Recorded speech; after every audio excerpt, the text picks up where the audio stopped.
There is a peculiar phenomenon happening right now in the world's most advanced economies. The most capable, highly educated, and cognitively advanced individuals are effectively unplugging from the workforce.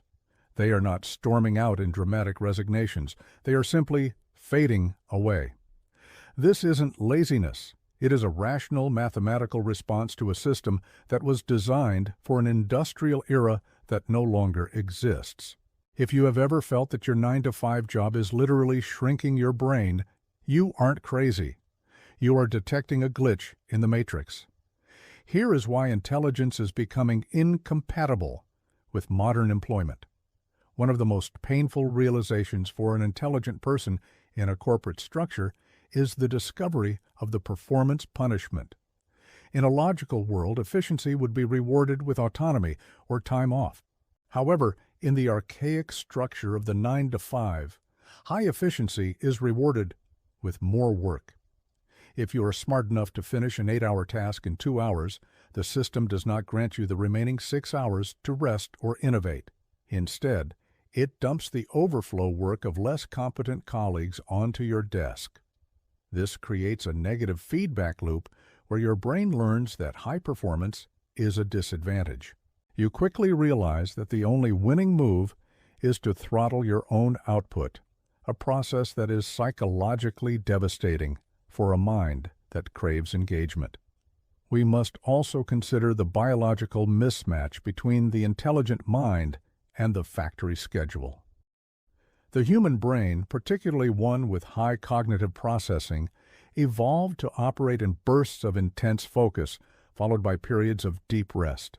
This is the hunter-gatherer rhythm: solve a complex problem, secure the reward, and then recuperate. The modern office, however, demands a linear and constant output of mediocrity. It demands that you be visibly busy from 9 in the morning until 5 in the afternoon, regardless of whether there is actual work to be done.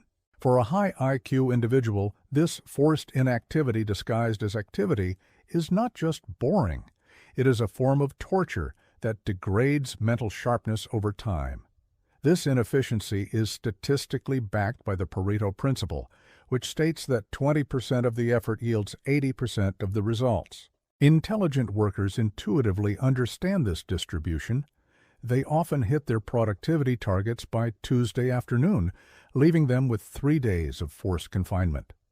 The corporate structure refuses to acknowledge this reality because it is obsessed with hours, not outcomes. The smart employee is then forced to engage in theater, pretending to type, moving files around, or staring at spreadsheets just to appease a manager who equates physical presence with productivity. This dissonance between actual value creation and the performance of busyness causes deep cynicism. The psychological toll of looking busy is often more exhausting than the work itself. When you have to suppress your natural capabilities to fit into a slow-moving hierarchy, you create a state of cognitive dissonance. You know you are capable of excellence, yet you are incentivized to be average. This leads to a unique modern phenomenon known as overemployment, where highly capable individuals take on 2 or even 3 remote jobs simultaneously. They are not doing this just for the money.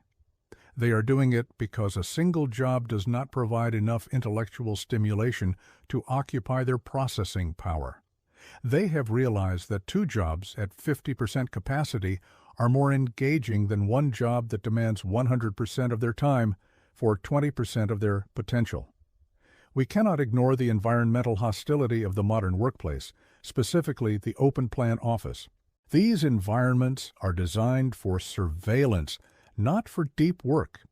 Intelligent people typically require periods of unbroken concentration to enter a flow state where their best work happens. The modern office, with its constant interruptions, noise, and lack of privacy, destroys the possibility of flow. For a cerebral person, this is equivalent to trying to solve a complex equation while someone is constantly poking them in the shoulder. The inability to focus deeply leads to frustration and a sense that their actual talents are being wasted on shallow, administrative tasks. Then there is the friction with middle management. Intelligent people naturally question authority and seek the logic behind directives. However, corporate structures prioritize compliance over critical thinking.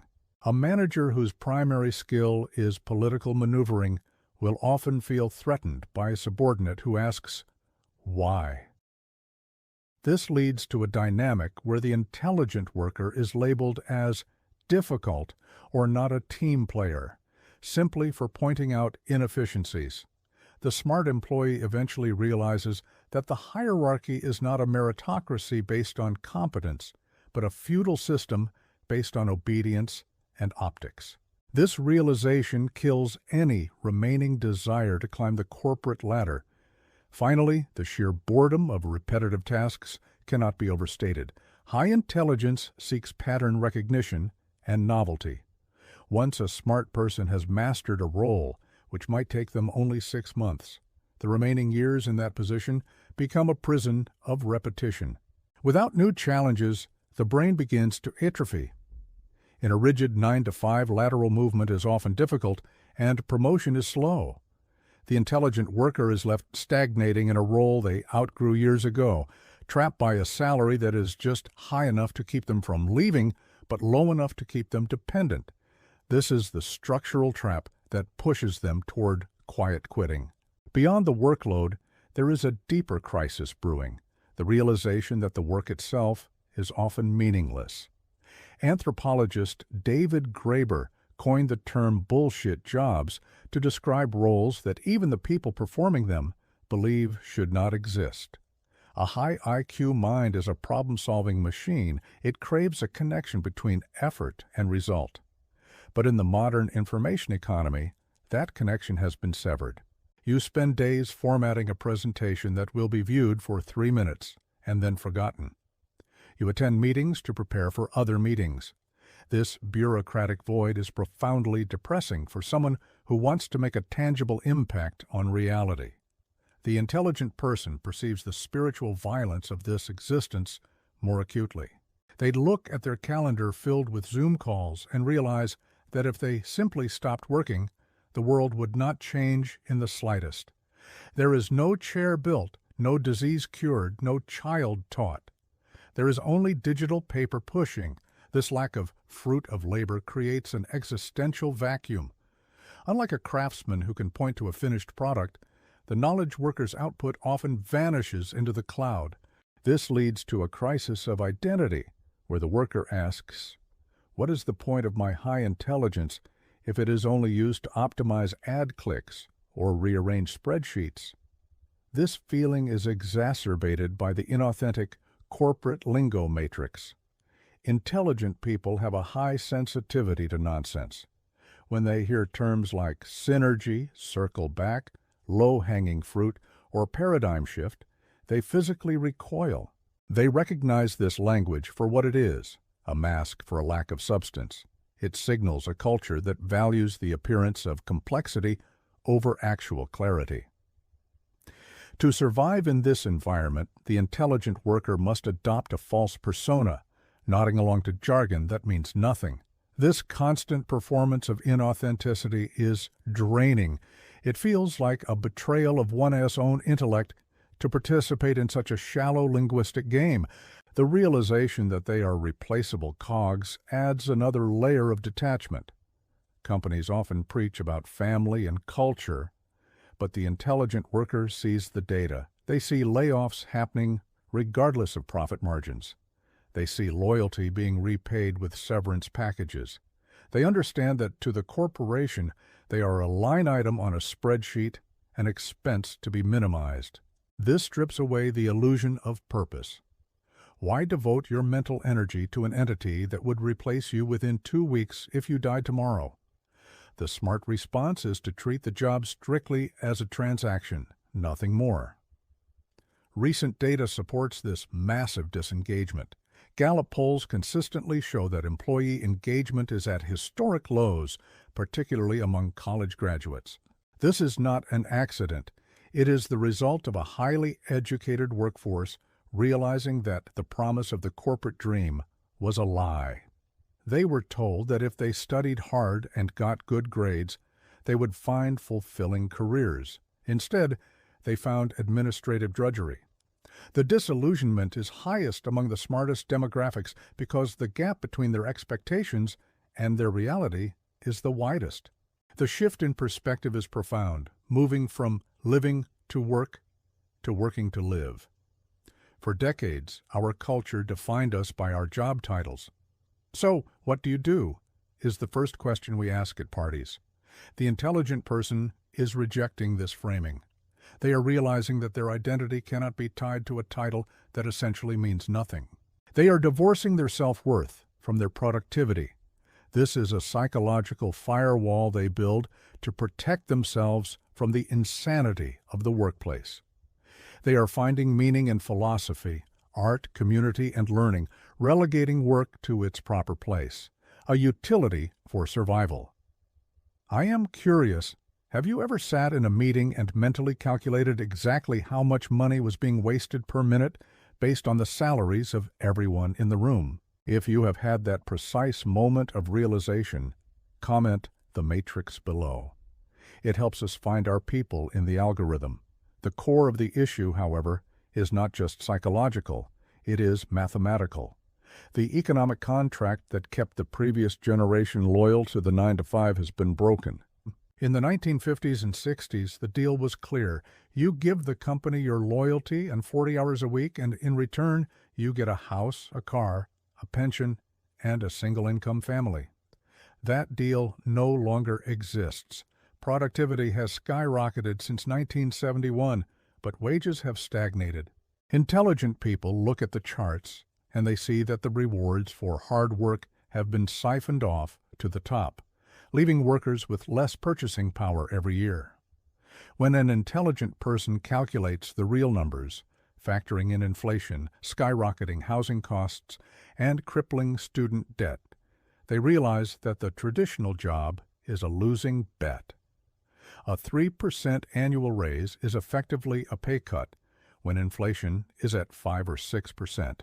The math simply does not balance. They are running on a treadmill that is getting faster while the prize at the end gets smaller.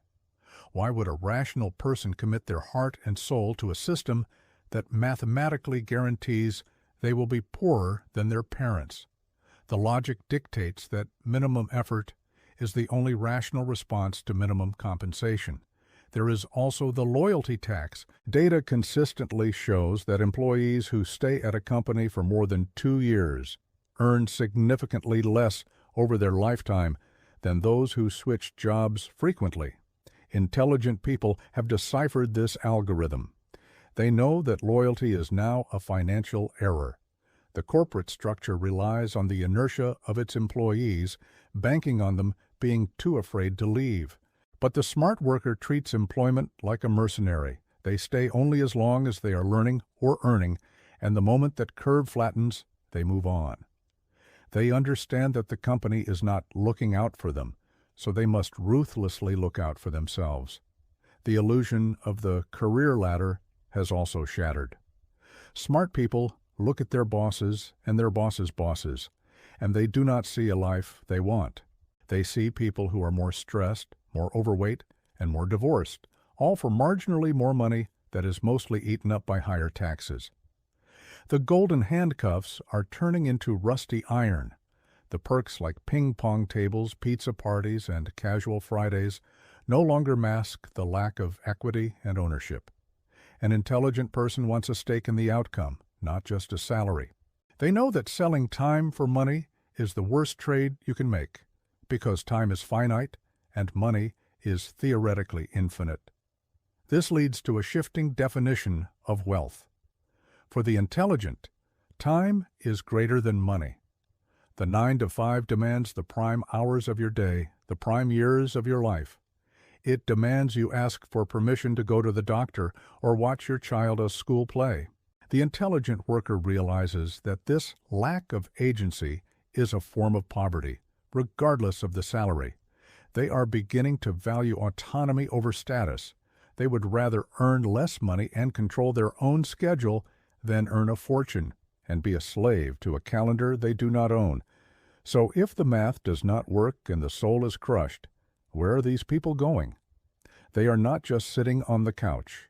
They are evolving into sovereign individuals. We are witnessing the rise of the creator economy and the solopreneur. Smart people are moving toward outcome-based work rather than time-based work. They are leveraging the internet to detach their income from their location and their hours. They are realizing that in the digital age, it is possible to build a micro-business that generates the same income as a corporate job, but with a fraction of the bullshit. The key concept here is leverage. In a 9-to-5 job, you have zero leverage. You are paid for your time, one-to-one. A smart person wants to build assets, code, media, capital that work while they sleep. They are writing software, creating content, or building investment portfolios. This is the difference between carrying buckets of water and building a pipeline. The intelligent mind prefers to build the pipeline, even if it is difficult at first, because they understand the power of exponential returns versus linear wages. They are using technology to permissionlessly build their own safety nets. We are seeing the democratization of gatekeepers. 20 years ago, if you had a brilliant idea, you needed a boss to approve it, a bank to fund it, and a distributor to sell it. Today, you can launch directly to the market. You do not need a manager to validate your worth. This freedom is intoxicating for high IQ individuals who have spent years being stifled by bureaucracy. They are embracing asynchronous work, working at 2 in the morning or 10 in the morning, whenever their energy is naturally high. They are rejecting the industrial circadian rhythm in favor of their own biological clock. This often takes the form of a portfolio career. Instead of having one boss who owns 100% of their livelihood, they have 5 clients. This is a strategy of anti-fragility. If one client leaves, they do not lose their entire income. It reduces the existential risk that keeps corporate employees terrified and compliant.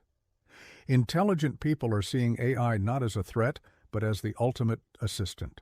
It is the tool that will finally allow them to escape administrative drudgery, but only if they work for themselves. In a corporation, AI will be used to replace them. In their own business, AI is used to empower them. If you are currently plotting your escape or have already left the 9-to-5, hit the subscribe button. We dissect the mechanics of freedom here every week, and you will not want to miss the next blueprint. The exit strategy is rarely a loud explosion. It is a quiet withdrawal. This is what the media calls quiet quitting, but a better term is acting your wage. It is the establishment of firm boundaries. The intelligent worker stops volunteering for extra projects. They stop answering emails after 5 o'clock. They stop emotional investment in the company's success. They do exactly what they are paid to do, with high competence, but not an ounce more.